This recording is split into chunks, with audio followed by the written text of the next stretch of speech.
I would gladly go on the record and say that there are probably less than 2% of body shops in the entire country right now that repair cars correctly, period. What they feel like they can get away with for a shop that isn't contracted with them, it's pretty egregious. You repair cars correctly? Yeah. Yeah, Oh, that's awesome. I want that. Cool. Well, insurance companies hate that. Right. Oh, yeah. We did have a customer go and knock on the door of the person who caused the damage. Good. And said, hey, your insurance company isn't paying the full bill. And what happened? Well, the insurance paid the bill in full. They paid out it was like $2,000, right? Or $1,600. It was a very, very... And then the cost of the actual repair was like 20 or something. Yeah. Because we had just above 19. 19,000. Yeah. So there was like literally almost a 90% difference in the true cost of repair versus what that insurance company wanted to pay. Exactly. You've been pretty busy lately. Insanely busy, yes. So much so that... You too. Yeah. Yeah, I mean, I think the thing I appreciate most is how, as busy as you've been able to continue to be my foundation, my coach, and my corner as I'm, running your company. Sure. So priorities, man. Yeah. There's a lot going on. I had somebody ask the other day, they were like, how do you keep everything going? It's like, well, you find people that you trust and then you actually rely on them. Yeah. The amount of people that I know that hire people and then don't utilize them. It's like, why have that person in that place? Like, but then you prioritize your time to where I think Dave Ramsey calls it doing your A1 sauce. I've heard you say that. He has refresh my memory. He has a formula where you write out what needs to be done, everything that needs to be done, and then you categorize it between what's important but not urgent, what's important and urgent, what is not important but urgent, and then you take everything that goes to, you categorize it A1 to A5 or whatever. Yeah. I don't follow it 100%, but it essentially gives you the mentality of, hey, you got a lot going on. Make sure that you are handling what only you can do. Yeah. And relying on others around you. 100%. You have a team around you. I'm a part of that team, but I also have a team around me. Yeah. Yeah, creating that clarity. It's kind of like what we talked about a while back with pulling cars in. Yeah. And I'm like, dude, you got a teammate to do that. That teammate can't have that high escalated conversation with an insurance company. Right. But they can pull the car in and they can do it really good, So good segue. Insurance companies, man, they are getting... Did you hear that? Yeah. That was incredible. It's becoming a lot of I'm seeing a lot of goose chasing going on. Have you? Yeah. I've been kind of like in the bushes, kind of like watching. Yeah. I've been seeing the emails. Right. They seem like they're getting pretty crazy. Yeah, it's it may as well be in their eyes the Wild Wild West. What they feel like they can get away with for a shop that isn't contracted with them, it's pretty egregious. Yeah. The cool thing is our customers. Yeah. Throughout all of it, no matter what, they will put the customer through and attempt to put the shop through. They're looking for, I feel like, a weak link. And we remain steadfast and, hey, Well, a lot of times that weak link has to do with education. Yeah. It's like, if you know better, you can, Yeah. like when a lot of times what I've noticed is that they form the challenge into a question, but kind of almost allude into that you have to. And when you know your rights and you're like, I don't have to, they go, oh, you're right. Yeah. And they kind of just go away. So kind of like this morning's phone call that you had with me. Oh, this is new. And yeah, I'm like, it's just another hurdle. Yep. Just another attempt. Right. But was able to educate the customer and say, here it is. And the customer is like, yeah, doesn't make any sense at all. Was he cool? Oh, perfectly cool. I love that. I love that. So We do have some awesome customers. Yeah, we but do. that has a lot to do with your ability to pick them. yeah. Because your closing ratio on customers is what on average? North of 50. Really? Yeah. Yeah. So I mean that's good. I always think that my thought process for as long as I've been in this industry, at least in our market, right? Might be different in New York, might be different in, somewhere else, but I always felt like if you have a closing ratio less than 50, then you're probably not doing a good job of communicating and helping a client. Right. If it's much more than 50, you're probably not doing a good job communicating. And your shop is eventually going to be full of, possible bombs that'll go off. Yeah. And so what does a bomb look like? So the viewer that's watching this, what do you mean by... Well, I had one yesterday. Okay. So, and I hadn't shared this with you yet. It was right at the end of the day. Customer had come in. He, earlier in the week, was hit in a wreck using the other person's insurance company. Now, this particular insurance company that he was with, we're very familiar with. They put their customers through a lot of rope and dope and, try to assert this is the way it is and tough shit. If you don't like it, move on. This particular customer, he owned a vehicle that he had owned since pretty much brand new. And it's a more than 10-year-old vehicle.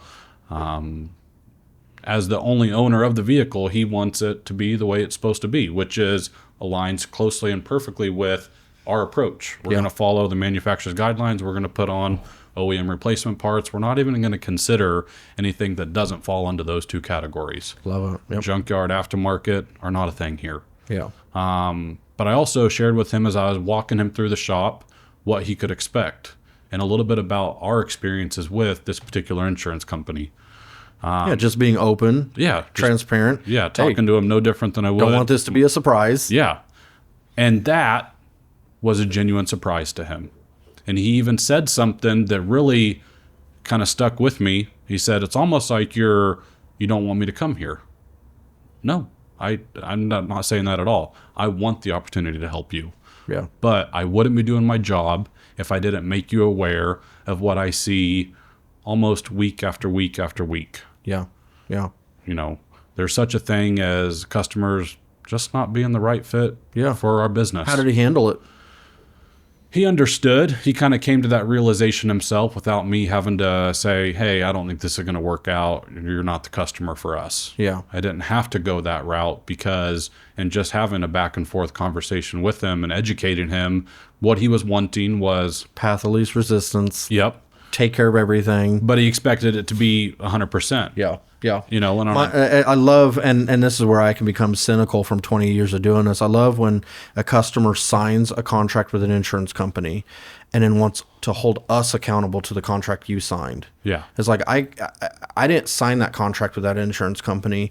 Now I can educate you on what your rights are as a consumer, and I can point you to the right direction, but I can't undo the decision that you already made. Now, with that being said, just to be clear, there's no contracts that exist that go against what we do here at the shop. None. But the behavior... You've said before, no policy is written 100%. to put a vehicle back in an unsafe state. 100%. And so, but the behavior of the insurance company that you decided to hire, I can't be held accountable to. Now, for those at home watching, what if it's another person's insurance company like it was for this gentleman? Well, either way, we're a service provider. Exactly. And so we can't... The only ability that the body shop has, period, in quote-unquote negotiations or handling is giving away. And so when you go to a body shop and they say, oh, we work with this ABC insurance company and everything's going to be fine, what that really means is ABC insurance company and them are willing to discuss what they're going to take off of the estimate, cut a corner that they both hope that you don't see, Or that gets the repair out the quickest way. and gets it out quick. You know, their focus is how cheap can we do it? How fast can we do it? 100%. And so the only thing that's stopping that is what you just did with that particular customer, is saying, hey, I'm going to be honest with you and transparent. We won't go down those roads. And since we won't go down those roads, the insurance company will turn it into a challenging issue. And it would be remiss for me to not tell you about that. Yeah. And at the end of the day, there are customers that, you know, you can look at our 5-star reviews. Like, there are people that love that go, thank you. I wanted my car repaired correctly. And then there are others that want to stick their head in the sand and pretend that everything's rainbows and butterflies, and they're not cutting a bunch of corners behind your back. Oh, body shop wouldn't do that. You're right. It's crazy what we see. Yeah. I mean, it's insane. I would gladly go on the record and say that there are probably less than 2% of body shops in the entire country right now that repair cars correctly, period. Would you agree? Yeah.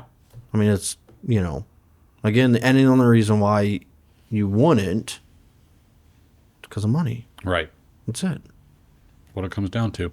Absolutely. So he liked the idea of what we do, you know, but at Everybody does. right? Yeah. I mean, You repair cars correctly? Yeah. yeah, Oh, that's awesome. I want that. Cool. Well, insurance companies hate that. Right. Oh, yeah.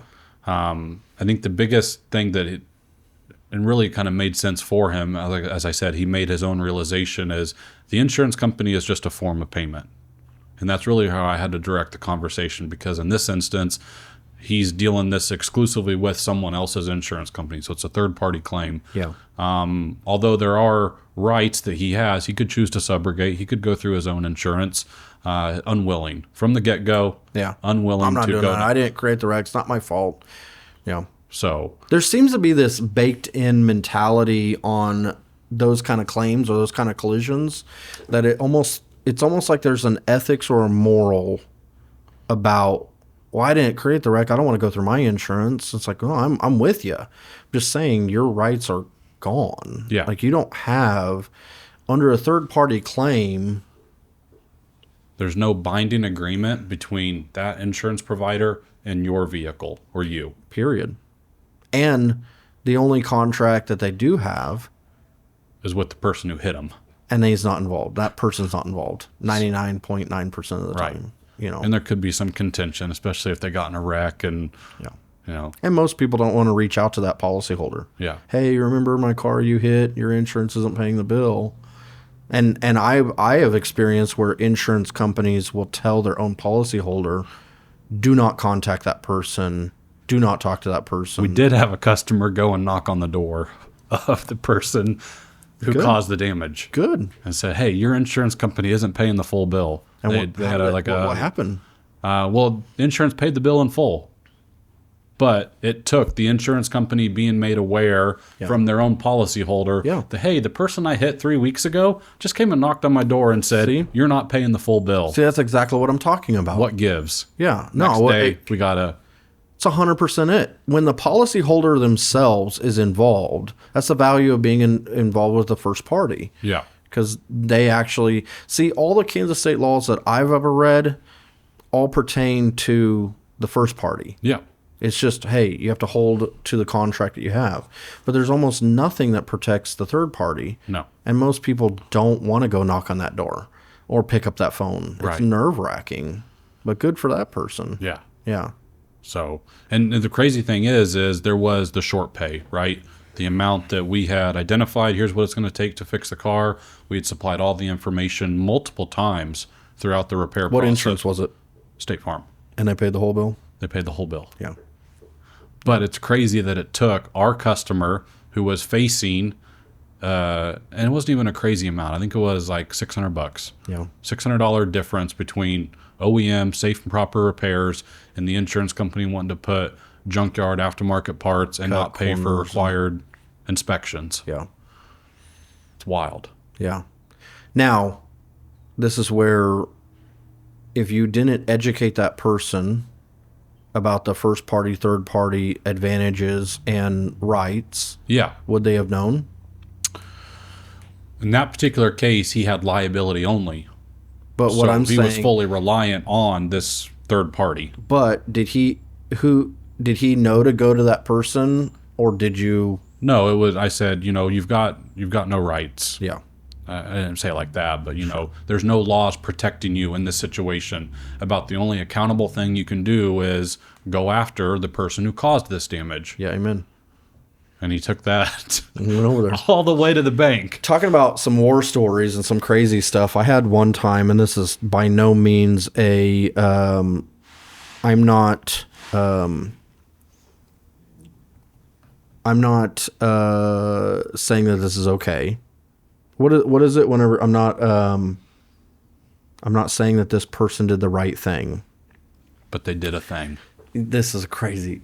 So this guy came in, super cool customer, understood the process.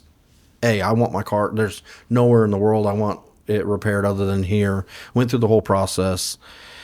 If I remember right, and I could be wrong, I think it was an Allstate claim. Okay. And they short paid. And they were playing games and doing this whole back and forth. And this guy went to meet with his agent. And cause when he came in, he's like, what would you do? And so I just say, hey, this is what other clients have run into. This is what I've done in the past. This is what I've seen. I can't give you legal advice. I'm not a lawyer, but I can give you experience from the past. And I said, your agent should be involved and can help through this process. Yeah. They sold you the policy. They can help. They collect commission every month. Yeah, they can now help you through the claim. And I always suggest that, What I didn't know is that he was going to show up at this guy's business, his office. The agent's office. At the agent's office with a golf club and storm in angry. And the guy was on the phone. And I guess he hit the phone with the golf club. You're like, well, you're not anymore. That's like a scene out of a Quentin Tarantino movie. Anyway, Bill got paid. We get a random phone call. Bill gets paid in full. He shows up, ear to ear smile. Yeah. And I was like, hey, what happened? And he told me. I'm like, dude, no, don't do that. That's not, you could have went to jail, Right. He's like, I got done what I needed to get done. I'm like, dude, that's not what I suggested. You're right. That's familiar with, especially the golf part. We had a recent customer who kind of leveraged his relationship with his agent. And the fact that he had been a paying policyholder for over 20 years, and he had the same agent, which in this modern world, you see a lot of agents. We're not really in a time where there's a lot of tenured agents. There's so much turnover on that side. Of course. They'll sell their book of business after realizing, well, you and I have talked about how you had a friend who became an insurance agent. They lasted all of 13 months. No, it wasn't even that. And then, it was less than that. Yeah. Yeah, I mean, it was like really quickly went, oh, wow, this is not a good company I work for. Right. Yeah. So. And if you're ethical, that's what you run into. Yeah. If you're not ethical, I mean, you can just keep going. So he was faced with a pretty significant amount that his insurance wasn't wanting to pay. Mind you, the difference come down to required inspections. Oh, wow, you found that out? Yeah. That they didn't. They weren't allowing or allotting any of that, even though earlier in the process, again, multiple times, we had supplied all of that documentation. That is required by the manufacturer. Yeah. General Motors does a really good job. Oh yeah. What was it, a GM then? It was a Silverado. Was it? So that would be the steering column then? Yeah. Yeah. Yeah. So they were just, we don't think it's needed. Like, nobody asked your opinion, dude. Nobody else in town is doing this. Well, okay, we'll take your word for it. So, anyways, he went right to his agent and he leveraged how long he had been a paying policyholder without any claims historically filed. And, kind of at that time, I felt like, from what he shared with me, his agent did the right thing and go up to bat. And I've seen really good agents. I've seen really bad agents. Yeah. And I've seen really good insurance companies, and I've seen really bad insurance companies. I mean, it really just depends. It is a merry-go-round, Yeah. because they can't all be bad at the same time, Yeah, I mean, or can they? there's certain companies that I would say you would have to be a pretty Well, bad. what I mean by that is it shifts, right? Yeah. We'll see a trend for 7-8 months. Yeah. And then all of a sudden they move on to something new. Well, and sometimes that has to do with litigation. Yeah. I've seen some companies, especially the bigger ones, that they'll settle up a huge class action lawsuit, and then like, we're good, boys, let's go. And Right. they go into fighting about anything and everything, and they start stacking up lawsuits, and then they go through and, okay, let's dial it down, litigate. Yeah. What a lot of people don't understand is that time is on their side. Like they're investing all the money, all the policies that are being paid are being invested. And so, a 2 to 3 year lawsuit or 2 to 3 years of litigation, they're making money on the float by itself, Yeah. and so it's like, oh yeah, we finally got them to pay. Now I will tell you, there was one story that happened recently that happened pretty quick with Prevy. Yes. Dude, he's awesome. He is. That dude's a gangster. He's pretty cool. He came in. He had, I couldn't remember. I remember it all. His car got broken into. Yes. Or his truck did, right? So he had a newer truck sitting in the parking lot, and some jack wagons decided to throw a brick. They picked up and threw a brick right through his back window. Okay. And it was the type of glass that just shattered into a million pieces. Caused some damage on the exterior of the panel, but most of the damage caused by that was damage to the interior. He came in unscheduled. Really? Yeah, I didn't know that. he wasn't even scheduled when he first came in. Just rolled up. Now he had already had the glass replaced per his insurance, so he had filed the claim, and they had sent somebody out right away to get the glass replaced. Yeah. But he came in, dropped it that day, after understanding what our process entails. You did the consultation? I did. Yeah. So he saw, because he's a very black and white kind of a person. Yeah. He's very him and I can get along. Yeah. But I could see going through the consultation, he was able to clearly make like, okay, this is exactly what I'm wanting. Yeah. This is the exact opposite of the gentleman you were talking about earlier. Yes. He's like, this is definitely what I want, which Yeah. is what we find, right? All the time. You go through the consultation, either you love us or you hate us. We're not for everybody, Yeah. but we were for Prevy. Yeah. So, kind of the big picture, we go through the damage assessment, write the repair plan. The Google Drive really that we supplied housed over 200 photos, detailed. And these are high quality photos, Yeah. detailing the rips and the leather, all the required operations, removing the dash for the glass. I remember Ian had even taken a photo of after the dash had been removed from this truck, you could see down in the ducts collection of shards. The glass and Yes. Yeah. And the amount of shops that I see that just run a vacuum because the insurance gave, They paid half hour for glass. I was going to say they do like, here's a half hour for a glass cleanup. Yeah. And they're like, okay, they run a vacuum real quick. What's going to happen when you turn the AC on high? You're driving down 6 months later, Yeah.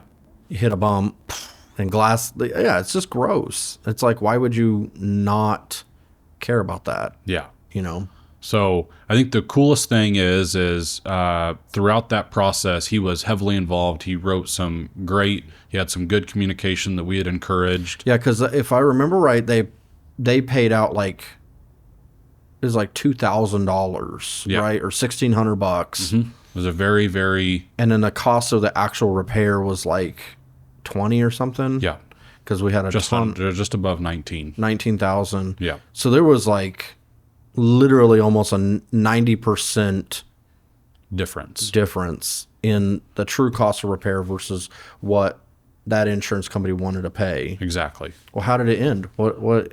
What ended up happening? Well, because it was his insurance, he was able to use the full weight of Kansas law. He actually got connected with Sean Brennan. Yeah. And Sean was able to go through and say, yeah, I think you've got a pretty, throughout all of this of, the delay was not on your part, not on the shop's part. And, here's some pretty clear instances when your insurance company acted not in good faith. Yeah.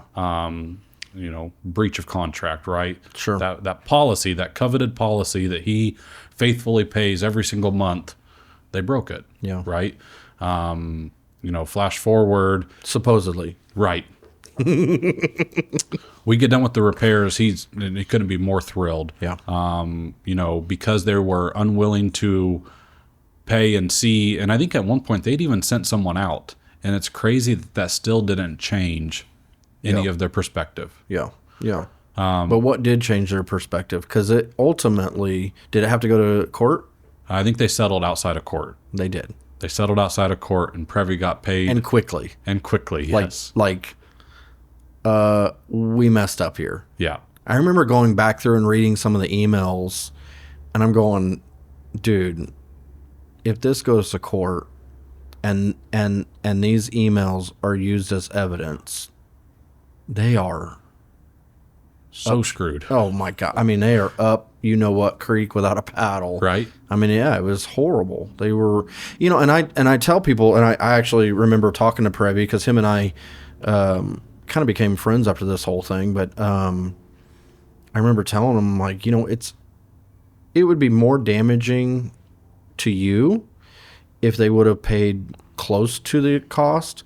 But because they're paying a fraction and then sticking their boots down like they actually have something to fight on, it's like this is a clear cut. Either the body shop is completely committing fraud or the insurance is completely not fulfilling their contractual obligation to you. And because you've done such a good job of communication and emails, now you have the opportunity to say, well, now they can't plead ignorant. No. They can't say, oh, we didn't mean to, or it fell between the cracks. Like, no, you've got 30 emails or 40 emails of back and forth communication between the body shop, the insurance, and the consumer that everything's out there. Like, yeah, you see everything. You sent somebody out. Everything's very clear. You've just made a decision to screw this guy over. Yeah, hoping he wasn't as educated as we were able to. Already, he's a super educated guy, but then extremely, really intelligent. So some insight into what we were able to expose him to. Yeah. But if he didn't get hooked up with Sean, and Sean didn't send over that email, because that was ultimately a game of chicken. Yeah. I mean, they would have kept that money in their pocket. Now they paid to the T 100% and whatever Sean's fees were. Right. Which is awesome. Customer got made whole. And I don't know if there was an NDA, but guess what? We didn't sign an NDA. No. So we could talk about it, Taylor, without getting sued. We're just a service provider. I'm just kidding. We can get sued at any time. Right now. Yeah, we can get sued right now. So. Yeah, Preview was extremely appreciative. I know he called us both, and I shared that with the whole team. It really. Well, and to add to it, something I don't know if he told you, he was getting ready to trade that truck in. Did you know that? No, I didn't.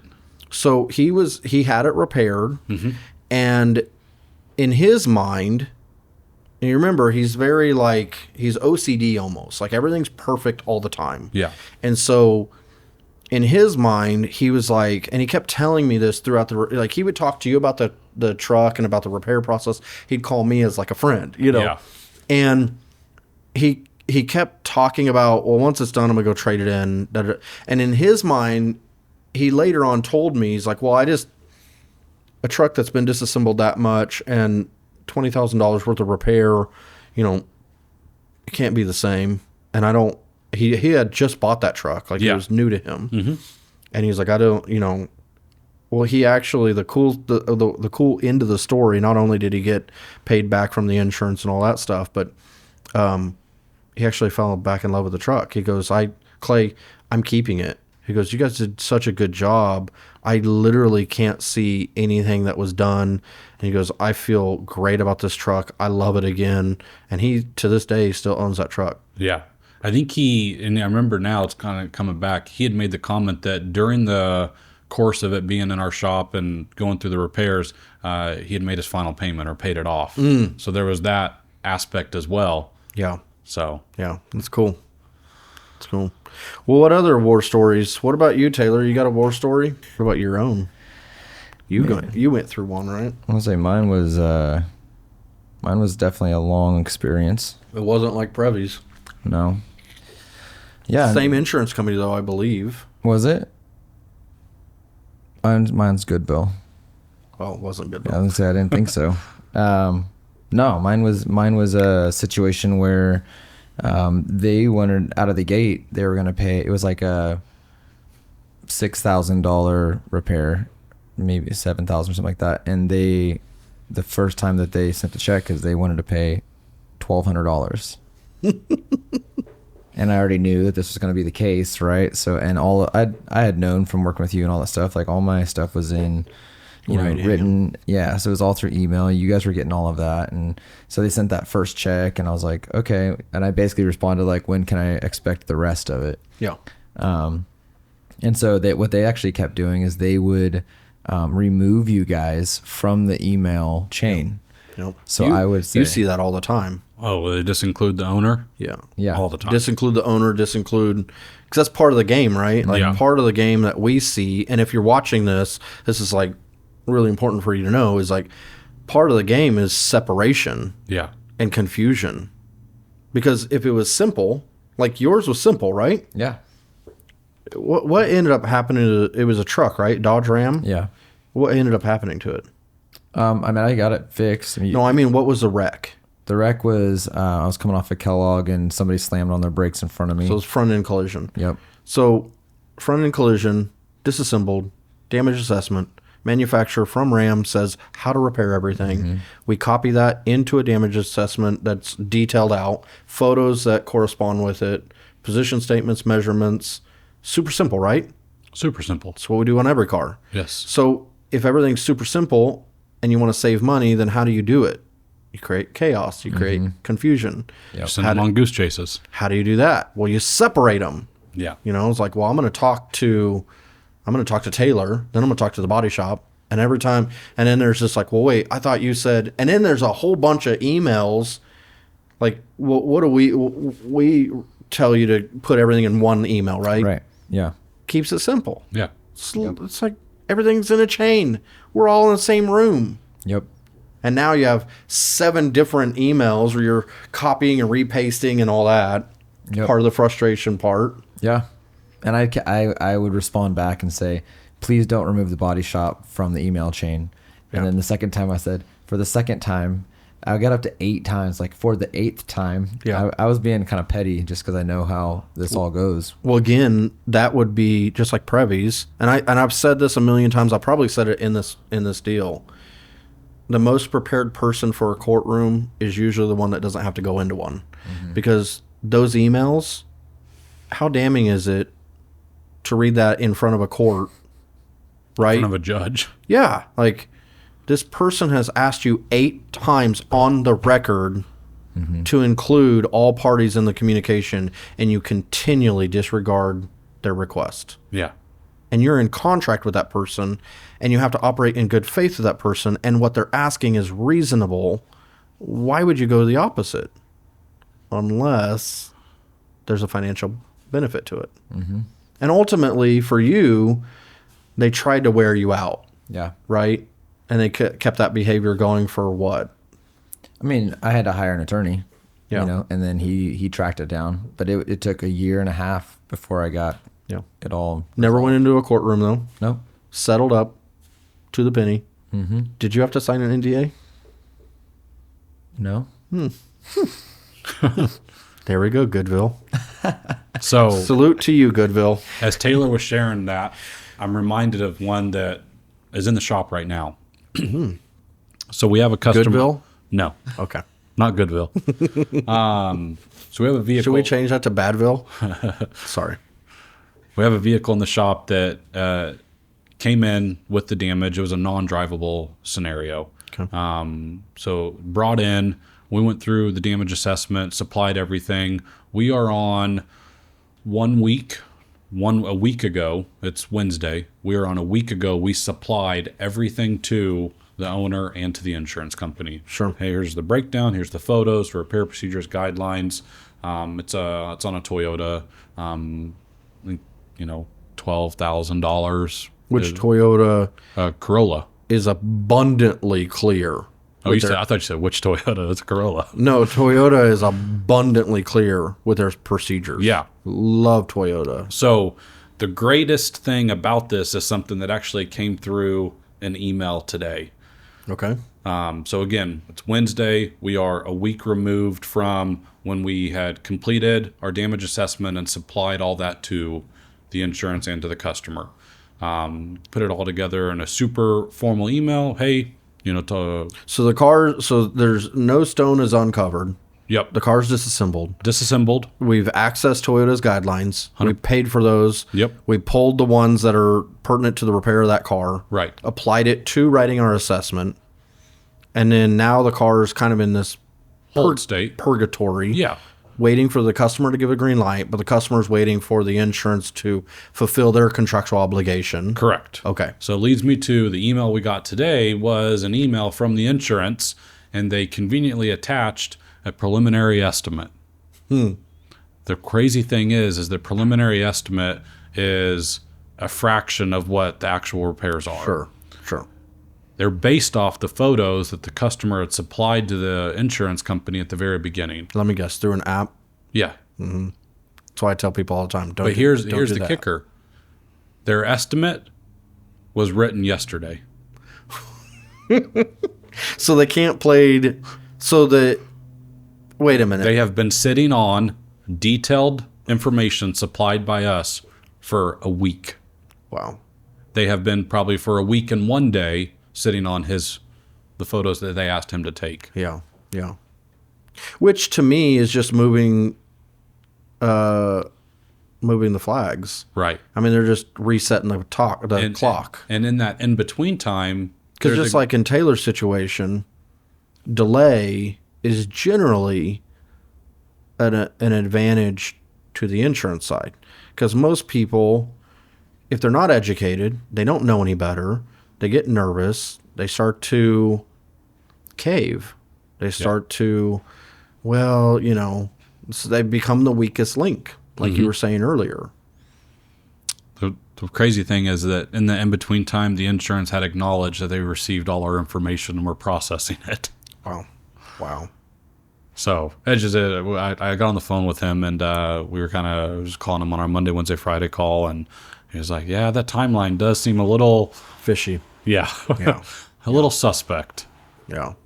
That's crazy. Well, Taylor, we got a video shoot in 30 minutes. In 30 minutes. Yeah. Right? Across town. All day long. That's what we're doing. I know. Just going video. And then we got Emprise doing a video shoot tonight. Yeah. So, I mean. Is that a wrap? Is that a wrap? That's a wrap. Cool.